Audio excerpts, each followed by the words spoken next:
Hello everyone and welcome. I am the Congressman and today we're going to talk about Aaron Burr. Now, when I say Aaron Burr, a lot of you probably think of this. Or maybe this.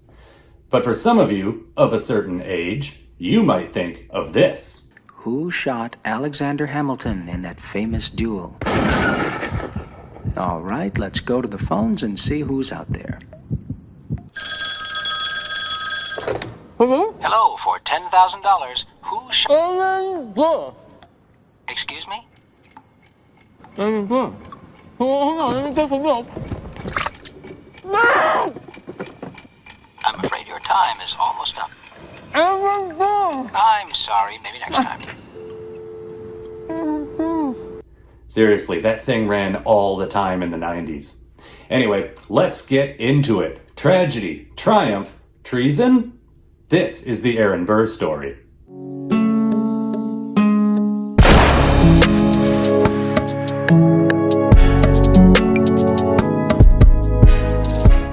February 6th, 1756, Aaron Burr was born in Newark, New Jersey, the second child and only son of Aaron Burr Sr., the president of the College of New Jersey, and Esther Edwards, who came from a prominent family whose patriarch was famous theologian Jonathan Edwards. In fact, Edwards had co-founded the College of New Jersey along with Aaron Burr Sr. It was a pretty good situation for young Aaron for about a year and a half. But smallpox had other plans. First, on September 24th, 1757, Aaron Burr Sr. died at the age of 41, so Esther's father, Jonathan Edwards, came to live with the family. He also took over as president of the College of New Jersey. Edwards was, quite naturally, concerned about smallpox, and he was a big proponent of this newfangled idea called inoculation. He brought in a Philadelphia doctor named William Shippen to inoculate the family. Now, a smallpox inoculation in 1758 was not the same thing as a vaccine in 2023. It was a lot more of a risk. And on March 22nd, 1758, Jonathan Edwards died of smallpox, possibly a direct result of the inoculation itself.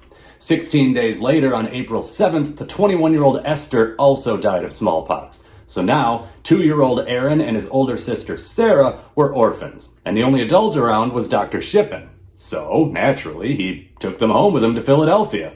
The plan was for their grandmother, Sarah Edwards, to come get them and take them back to Northampton, Massachusetts to raise them. Sarah arrived in Philadelphia in September of 1758, collected the children, and they began their journey to Northampton. But they never made it out of Philadelphia. Sarah died of dysentery on October 2nd, 1758. So, one of Sarah and Jonathan's sons, the 21-year-old Timothy Edwards, took guardianship of his niece and nephew, married a woman named Rhoda Ogden, and the new family of 4 moved to Elizabeth, New Jersey. Aaron Burr's childhood with his uncle was, by all accounts, a nightmare.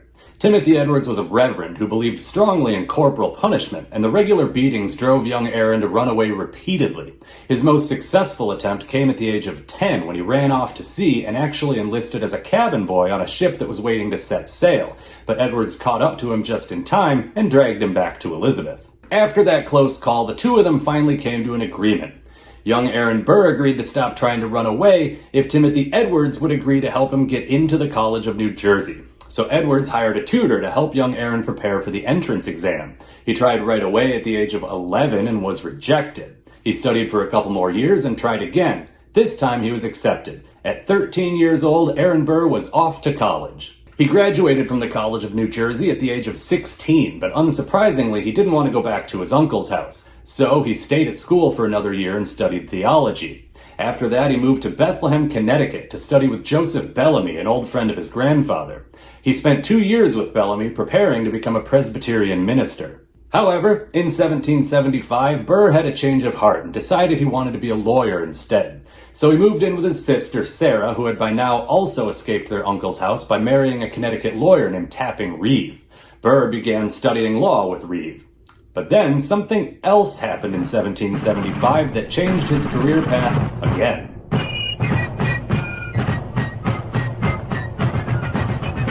19-year-old Aaron Burr joined the Continental Army and served under Colonel Benedict Arnold, who was preparing an invasion of Quebec. Arnold was going to take 1,100 troops and march 180 miles from Cambridge, Massachusetts, up through what we know today as Maine, and into Quebec, where he would meet up with the forces of Richard Montgomery and attack Quebec City. However, conditions were terrible, maps were inaccurate, disease outbreaks and food shortages were frequent, and after a 2-month journey, what remained of Arnold's force was just 600 troops, and they had actually gone 350 miles. Honestly, it's amazing that any of them made it to Quebec. But they did. And they met up with Richard Montgomery's force. And they attacked Quebec City. And they were defeated. And Montgomery was killed, but Aaron Burr stood out for his bravery and daring and possibly stupidity by attempting to retrieve Montgomery's body from the battlefield during the fighting. In 1777, Burr was promoted to lieutenant colonel and served under William Malcolm. His regiment joined up with the main army just in time for them to establish winter quarters. And if you're familiar with your Revolutionary War timeline, when I said 1777, main army, and winter quarters, well, you know what that means.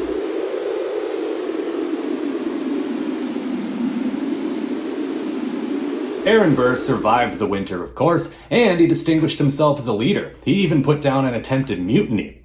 Later, in June of 1778, his regiment suffered huge losses at the Battle of Monmouth in New Jersey, where Aaron Burr suffered from heat stroke. Talk about going from one extreme to another.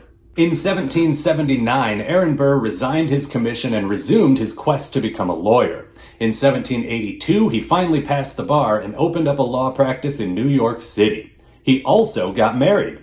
He married Theodosia Bartow Prevost, and their courtship was unusual. They had first met back in 1778. At the time, Theodosia was married to Jacques Marcus Prevost, an officer in the British Army's Royal American Regiment.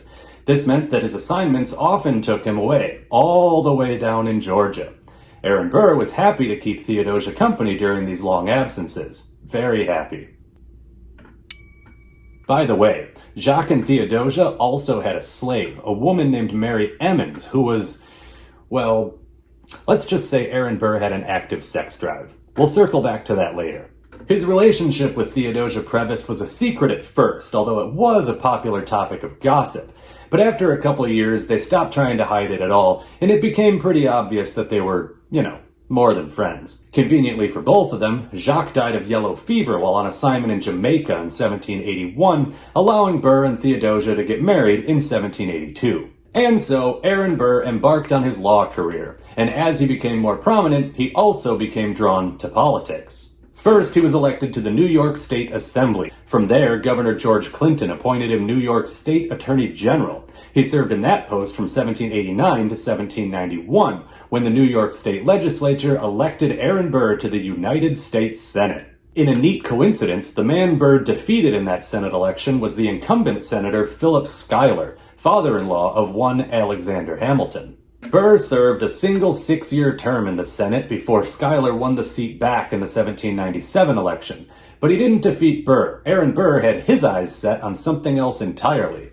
President of the United States, baby! The 1796-97 presidential election was the first real election. Yes, the first two were real, but George Washington was the obvious choice both times, and nobody made any real effort to compete with him. But now, for the first time, with George Washington retiring, the presidential election was wide open, and Aaron Burr decided he was the man for the job. He finished fourth. John Adams, who had been Washington's vice president, won the election, while Thomas Jefferson, the ideological opposite of Adams, got second place. And due to the incredibly stupid, but also, let's be honest, kind of hilarious idea of the second place finisher getting the vice presidency, this meant that Thomas Jefferson became John Adams's vice president. It was a contentious 4 years. So, when the presidential election of 1800 rolled around, Adams and Jefferson were set to face off in an electoral rematch. In order to prevent a repeat of 1796, though, they invented the idea of running mates. Now, they weren't using that term yet, but each party had their preferred choice of vice president. For the Federalists, it was Charles Pinckney, and for the Democratic Republicans, it was Aaron Burr. Now, the electoral voting still worked the same way. Each elector casts 2 votes. First place gets the presidency, second place the vice presidency. So the idea was that each party's electors would cast their 2 votes for the party's candidate for president and for vice president. However, this would only work if one of the electors cast their second vote for someone else entirely. Otherwise, both guys would get the same number of votes, and that would be a real headache. So that's exactly what happened in 1800. A tie meant that the House of Representatives had to determine the winner. Each state delegation got one vote, with 9 votes being required for victory. Over the course of a week in February of 1801, 35 ballots came and went without either man getting the required 9 votes. All the Democratic Republicans supported Jefferson, since, that was the plan from the beginning, and the Federalists supported Burr, not because they liked him, but because they really hated Thomas Jefferson. Finally, former Treasury Secretary Alexander Hamilton, who was not a congressman but still had plenty of influence, convinced a number of Federalists to either switch to Jefferson or cast blank ballots, which finally ended the impasse, and on February 17, 1801, Thomas Jefferson won the presidency and Aaron Burr became the vice president. By the way, after these back-to-back oopsie-doodles, everyone finally agreed that it was time to change how elections worked, and in 1804, the 12th Amendment was passed, which created the electoral process that we know and love today. Anyway, back to Hamilton. Alexander Hamilton and Aaron Burr had a bit of a history. There was personal animosity between them. As I mentioned earlier, Burr had defeated Hamilton's father-in-law, Philip Schuyler, in the 1791 Senate election. Later, in 1799, when Burr was once again serving in the New York State Assembly, he engaged in a duel with Hamilton's brother-in-law, John Barker Church. No one was shot in this duel, though. They both fired once, missed, and then shook hands, and everything was settled. But it was the Bank of the Manhattan Company that really pissed off Hamilton. So let's back up a couple years. As you may be aware, Hamilton's pet project was the Bank of the United States. It was his big idea when he was Treasury Secretary, and he was very proud of its success. He had also founded the Bank of New York, which, by the way, still exists today. Hamilton dominated the banking industry in New York City, which meant that he also dominated the political power in New York City. Since owning land was a requirement to vote, and generally in order to purchase land a man would have to go through a bank for financing, Hamilton was able to exert a ton of influence over who got to own land, and therefore who got to vote. In 1799, Aaron Burr decided that he should open a bank to increase the local power of the Democratic Republicans and better compete with Hamilton's Federalists. Now, he knew that Hamilton would crush any sort of attempt at competition, so Aaron Burr did the next best thing. He flat out lied. When he applied for a building permit, instead of saying it was to build a bank, he said it was to build a water company. He knew this would work because New York City desperately needed clean water. Clean being a relative term here, it was still 1799. Hamilton basically had no choice but to support it, since it would be a really bad look to say no to clean water. But after gaining Hamilton's support, Burr added a little something else to his application. He included a provision that gave him permission to use any extra funding to put toward whatever he wanted to, so long as he wasn't breaking any laws. His application was approved, and Burr immediately stopped pretending to give a shit about clean water. Instead, he built the Bank of the Manhattan Company. Now, to be fair, he did have a well dug and a storage tank built on the site, so technically, he did exactly what his application had requested permission to do. He built a water company, a teeny tiny one, and used the extra funding to build a bank. Perfectly legal. Hamilton was pissed, and he held a grudge. Hence his active opposition to Burr during the presidential election debacle of 1801. Later, in 1804, after learning that President Jefferson was going to choose somebody else to be his running mate in the upcoming election, Aaron Burr ran instead for governor of New York. Hamilton seized the opportunity to publicly attack Burr's character, and that was the final straw. July 11th, 1804, Weehawken, New Jersey. In the wee hours of the morning, Aaron Burr and Alexander Hamilton rowed across the Hudson River and into New Jersey. Now, they took separate boats, but just for a second, imagine if they had been on the same boat. Probably a pretty awkward silence. Anyway, they went to New Jersey because while dueling was illegal in both states, New Jersey was a bit more lenient. Ironically, both of their seconds, William P. Van Ness and Nathaniel Pendleton, were judges. They went to a spot called the Heights, where a number of duels had taken place over the years, including one in November of 1801, in which Alexander Hamilton's son Philip had been killed. Now you all know what happened next. Just before 7 o'clock in the morning, Aaron Burr shot Alexander Hamilton. Although this picture is a little bit misleading, he actually shot him in the abdomen. At any rate, Hamilton died the very next day, and Aaron Burr went into hiding. Keep in mind that Aaron Burr was the Vice President of the United States at this time. The Vice President of the United States shot and killed a man in a duel. Both New York and New Jersey wanted to charge Burr with murder, so he fled to South Carolina, where he laid low for a bit and even stayed at the house of a friend of the channel, Senator Pierce Butler. Eventually, the dust settled and somehow all the charges were dropped. But although he was no longer in legal peril, his political career was, for all intents and purposes, over. So at this point, there was only one thing for him to do. Go west and start over, baby. Aaron Burr had a plan. Now to this day, we have no idea what exactly that plan was, but he definitely had something in mind. As early as 1804, Aaron Burr did two things. One, he leased 40,000 acres of land in Texas, which was controlled by Spain at the time. And B, he presented Britain's minister to the United States, a man called Anthony Merry, with an idea. See, Burr was going to start a colony on this land he was leasing, and if Britain were to help him out with, a bunch of money and maybe a few Royal Navy ships in the Gulf of Mexico, well, then there might just be an opportunity for Britain to gain some more land in North America. Essentially, the theory is that Burr wanted to join with England in declaring war on Spain, thereby taking not just Spanish Texas, but maybe even all of Spanish Mexico as well. This would, of course, create an opportunity for Burr to be appointed leader of the new British territories. But that's just one theory. After Burr's murder charges were dropped and he moved west, he traveled throughout America's western territories, recruiting farmers to come join him in his new colony and build some farms. It also just so happened that all of these farmers were heavily armed militia types. This leads to a second theory, that Aaron Burr wanted to build up an armed force and then, maybe with British support, foment an insurrection of the Western territories, ultimately getting them to secede from the Union and start a whole new country, which he would of course be ruler of. King, or president, or emperor, or what have you. Whatever his plans actually were, he made one crucial mistake, bringing in James Wilkinson to be part of the plot. Wilkinson was the governor of the Louisiana Territory. He had been appointed to that post by President Jefferson at the urging of then Vice President Aaron Burr. Wilkinson was also the commanding general of the United States Army. Now, he was on board with the plan, whatever that was, at the beginning, but he had a lot to lose if it failed. And sure enough, by late 1806, Wilkinson started getting cold feet. In October, he sent a letter to President Jefferson alerting him to the plot. It was enough for Jefferson, who never really trusted Burr anyway after the election of 1800, and a warrant was issued for Burr's arrest on the charge of treason. However, when I said that Wilkinson sent a letter, what I meant is that he forwarded a letter that he had received from Burr back in July.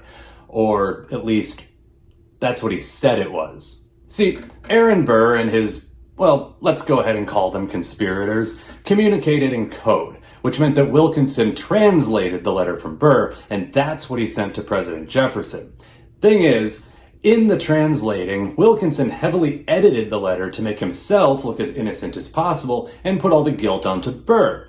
Problem is, he made it way too obvious, like Bart Simpson turning his D's into A's, instead of the much more realistic and easier to forge B's. As for Aaron Burr, the warrant finally caught up with him and he was arrested on February 19, 1807 in the Mississippi Territory and taken back to Virginia to stand trial for treason. Ultimately, he was acquitted of any wrongdoing, primarily for 4 reasons. A, there was no actual concrete evidence of a conspiracy against the United States, and the Constitution has an intentionally high bar to clear in order to prove treason. 2, Burr's explanation for what he was up to was that he thought that a war with Spain might be a possibility, and he just wanted his settlement to be armed and prepared in case that happened so that they could defend themselves, which is a perfectly plausible explanation. 3, James Wilkinson's testimony was so clearly designed to absolve himself and implicate Burr in everything that it had the effect of making the prosecution's entire case seem overblown.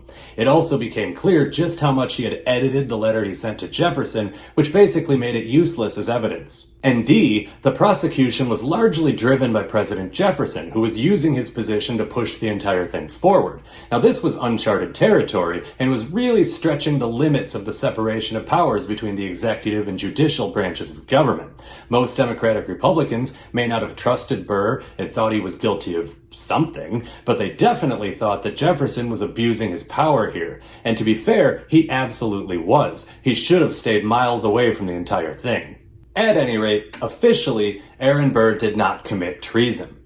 Whatever he was up to, it was definitely sus, but he was officially cleared of any wrongdoing, which meant that he was once again a free man in the eyes of the law. In the eyes of the public, however, he was a murderer and a traitor. So, what was there left for him to do? Go to Europe and start over? Okay. He didn't actually start over again. He just bounced around Europe for a few years, mostly living in England and France, before returning to America in 1812 to resume his law practice. And for the next 20 years, he lived a quiet life as a New York City lawyer. But tragedy never left Aaron Burr alone for long. His first child was a daughter named Theodosia after her mother. She was born in 1783 and survived to adulthood, but it was all downhill from there. A second daughter, Sally, was born in 1785 but died at the age of 3. 2 more children in 1787 and 1788 were stillborn, and in 1794, his wife Theodosia died of cancer at the age of 47. Now fast forward to 1812, and Aaron Burr's return to America from Europe. He and his surviving daughter, the now 29-year-old Theodosia, hadn't seen each other since Burr had moved west when his vice presidency ended 8 years earlier. Theodosia was now married to South Carolina Governor Joseph Alston, and they had a son, Aaron Burr Alston. And that's when tragedy, much like Pennywise the Clown, decided that it had been dormant for too long and decided to return again. First, in June, just weeks before Burr returned from Europe, the 10-year-old Aaron Burr Alston died of malaria. Then, sometime between December 31st, 1812 and January 3rd, 1813, the schooner Patriot, which was carrying Theodosia to finally reunite with her father after 8 long years, disappeared and was never seen again. It's presumed that the ship wrecked and everybody on board drowned, but no wreckage was ever found. There are many other theories, many of them involving pirates, but I don't have time to get into all of it here. The point is, Aaron Burr's only surviving child was now dead at the age of 29. At least, his only official child. Remember Mary Emmons, the slave who lived in the Prevost household when Aaron and Theodosia met? Well, after Jacques died in 1781, she became Theodosia's property, which meant that she lived in the Burr household. You can probably guess where this is going.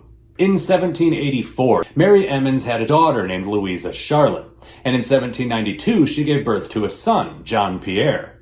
Throughout his entire life, Aaron Burr never acknowledged that these were his kids, but they both survived to adulthood, and John Pierre in particular became a prominent member of Philadelphia's free black community. Speculation about John Pierre's paternity was common during his lifetime, and the fact that he was Aaron Burr's son was passed down from generation to generation through his family history. But it wasn't until 2018 when DNA testing was finally conducted, spearheaded by his descendant Sherry Burr, and the results proved conclusively that Aaron Burr in fact fathered John Pierre.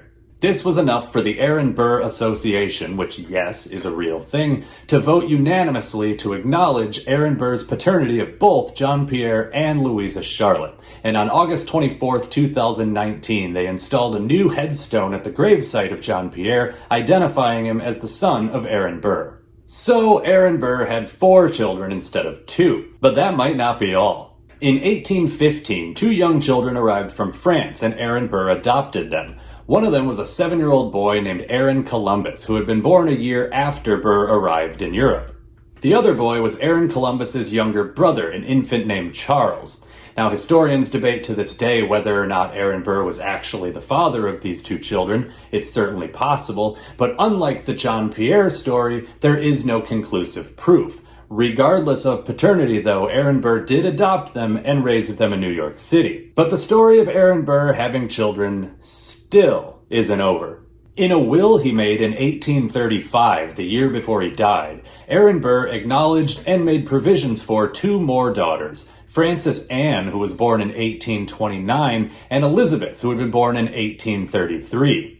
However, like the two boys I just mentioned, this has never been conclusively proven. Outside of that will, there is no documentation, and it's possible that he was just mistaken. Maybe he thought they were his and he was wrong. Either way, gross. So, in summary, Aaron Burr officially had 4 children: Theodosia, Sally, Louisa Charlotte, and John Pierre. He may have had 8 children, adding in Aaron Columbus, Charles, Frances Anne, and Elizabeth. What's the point of this story? I guess the point of this segment was just to tell you that Aaron Burr fathered 2 children with a slave woman, so it's fitting that he was vice president under Thomas Jefferson. Oh, and John Pierre Burr was super cool, and you should look up his story.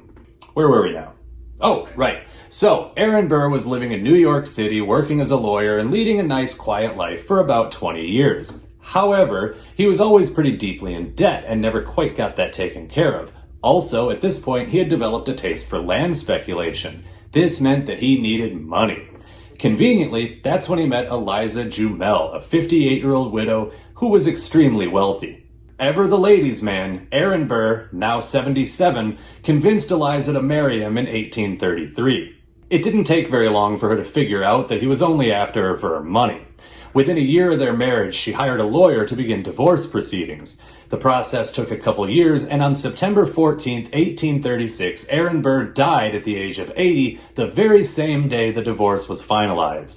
Aaron Burr started his life under a black cloud of tragedy, losing almost his entire family within the first couple years. But not only did he survive that, he triumphed over it. He graduated from college at 16. He served bravely in the Revolutionary War. He became a lawyer. He became a senator. He became a vice president. Hell, he was this close to being the president instead of Thomas Jefferson. But as his success grew, so did his ego. First, the affair with Mary Emmons, then his attempt to take the presidency in 1800, even after agreeing to run as the VP, killing Alexander Hamilton in a duel. Finally, the possibly treasonous conspiracy out west. From tragedy to triumph to treason? The Aaron Burr story is complicated, but it's also, at least in my opinion, super interesting from the very beginning to the very end. And I do mean the very end. You see, remember how I said Eliza Jumel hired a divorce lawyer in 1834 and that the divorce was finalized on the very day Aaron Burr died? Eliza's divorce lawyer was Alexander Hamilton Jr. Thanks for watching.